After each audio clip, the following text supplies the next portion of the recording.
Can we just go through this slide and then we'll take a break? Okay. So we're going to take a break at 2:30. What time is it now? It's 2:10, right? Is it 2:10? Yes. Oh, okay. Oh, sorry. I thought it was. Okay. Sorry. I don't have a watch. We're going to submit either with an offer or without an offer. That one line took a long time. See, this is what can happen, and I apologize. I didn't reel that back in. That's my fault. I put it way over there. So the bank's going to go through the document review. It might be the person who's assigned your file. It might be a different department that does like setup. One way or another, they're going to say, we need this paper, we need that paperwork, you didn't send us everything, we can't read this one, we lost that one, we miscategorized this one, whatever. That happens very often. A lot of times, if anyone's worked with us, you'll get an update from us, from our system that says, we reached out to the bank, the short sale package was submitted, but miraculously they got no paperwork. Or they got 3 pages of a PDF that was emailed to them. I don't know how that happens. So it is very common that the banks don't get paperwork, and we're just literally harassing them over and sending things in over and over and over again. Sending it over and over again, or pointing out, they have, I explained the way the banks are set up like a UPS store. You go and they have little P.O. boxes. So there's one P.O. box for pay stubs, and there's one P.O. box for bank statements, and there's one for tax returns, etc.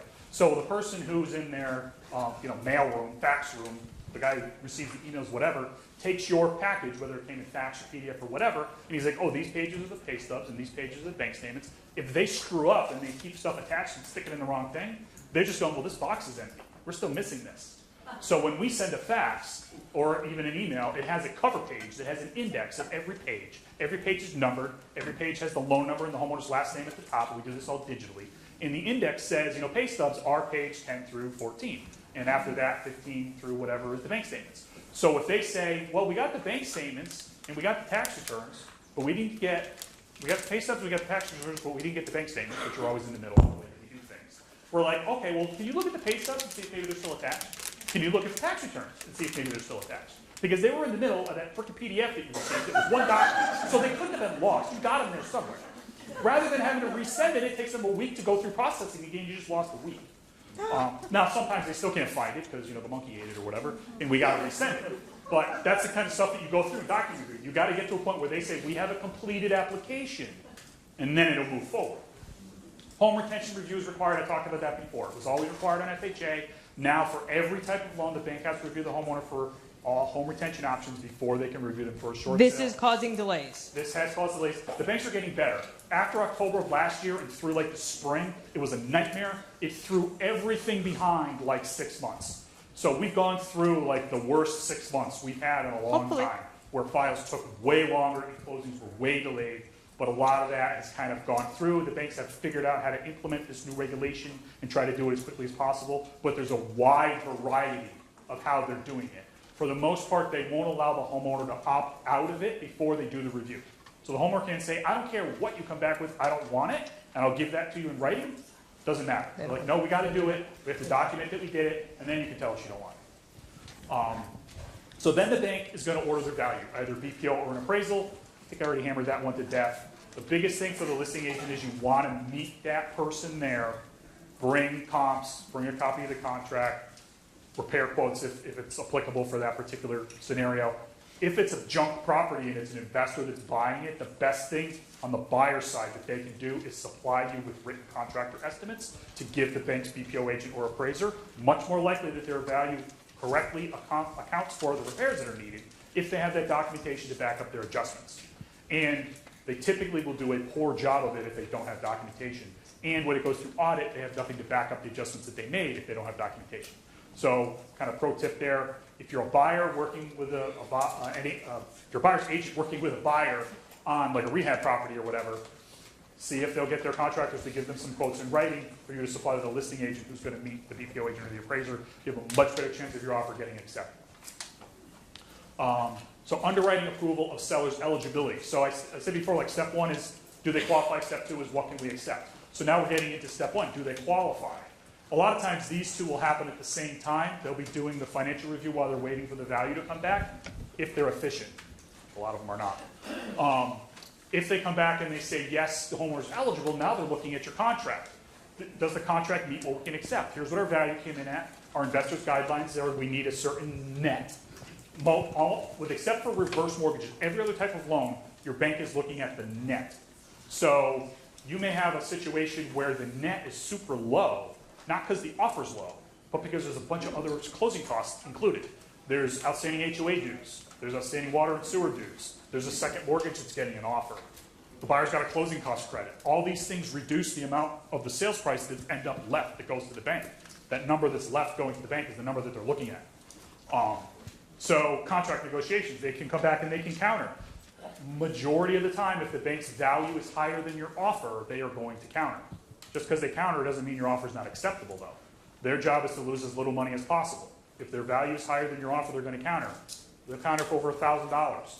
If they counter you over $1,000, don't go counter the buyer. Go back to the bank and say, can you please submit this to the investor for final decision? And more than likely, you're going to get an approval. And if you had to wait 3 or 4 months to get to this point, that $1,000 might make the buyer walk away, so you don't want to do that. That's one of the things that we look at. If we get a counter from the bank, I'm looking at what's the net from our offer as a percentage of what they just countered me. And based on our experience with the different investors and the different lenders, we're looking at, does it look like this is realistically somewhere above their bottom line, like the absolute minimum that they might accept? If so, I'm not telling you to counter the buyer. I'm going back to them and asking them to get a final decision on the offer as is. Worst case is they come back and say, sorry, no, it's still too low. Counter the buyer. Okay, we'll counter the buyer. And then when we counter the buyer, I'm giving you, here's what their counter is, and here's what I think their bare minimum is. So that it's easier for the buyer to agree to come up. Hey, the bank's value came in up here, but we think we can still buy it at this lower number. Are you willing to at least come up to this number? So it makes it easier to get the buyer to come up if you need, and not just say, I'm done, I'm walking away. On that line, typically don't recommend countering a buyer when you get an offer before submitting it to the bank. Let the bank do the counter unless you think their offer is just so stupid low it's got no chance of being accepted. If it's at least in the ballpark of what you think could be justified by comps, given the condition and everything, then the best strategy is to accept the offer. It's subject to short sale approval. Get moving with the bank, have the bank do the value. If their value comes in higher, then they're going to counter. If you counter the buyer and they come up, and then the bank still counters later, the vast majority of the time the buyer's going to walk away. They're going to feel emotionally like they already went through this, and then they had to wait months, and now I'm not doing it again. Forget it. I'm going to go buy something else. So you're setting yourself kind of up for an emotional situation with that buyer if they get countered 2 times. So my normal recommendation is don't counter unless you think the offer has got no chance of being accepted. In that case, it doesn't make sense to waste your time with an offer you know is going to be denied. Like, this is so far below, it's not going to happen. Then you want to counter them and get them up into the ballpark. I'm also just going to point out that when we have agents who do work with us, one of the things that we do say, because we do this all the time and we know the banks and we know, if you guys get an offer and you go, okay, we got this offer, can you guys take a look at it? So Sean will take a look at the offer to make sure that a lot of the terms, closing costs, things like that, will that even be a possibility? And then Sean will also say to you, where do you think this is? Is this like ridiculously low that you guys need to, it will never get approved? Or it's in the ballpark, it's a little low, but you know what, let's submit it to the bank and see what they say on it. Now, at that time, we're also going to set the right expectations with the buyer's agent. Hey, we think your offer's low. I mean, number one, if you think it's low, it's obviously lower than your list price. Probably quite a bit lower than your list price. So you're like, I don't think the comps really justify the offer, but the seller's willing. Of course, we talked to the seller about this. They have to be willing. To accept the offer, and ultimately the bank's going to make the decision. But we are not going to be surprised if you get a counter. So please set the right expectations with your buyer that we think the bank's probably going to counter you, but we're going to make our best efforts to just get it approved as is. So everybody's on the same page. We all have the same goal, and we're all trying to, strategize to give everybody the best chance. And we're doing this prior to the seller signing the contract, because once the seller signs the contract, to go back and forth and negotiate can be a little bit difficult, especially if there are terms in the contract that are not favorable for an approval or favorable for the homeowner. Yeah, well, if you're working with us, best practice is to, when you get an offer, send us a copy of the offer before you present it to the seller.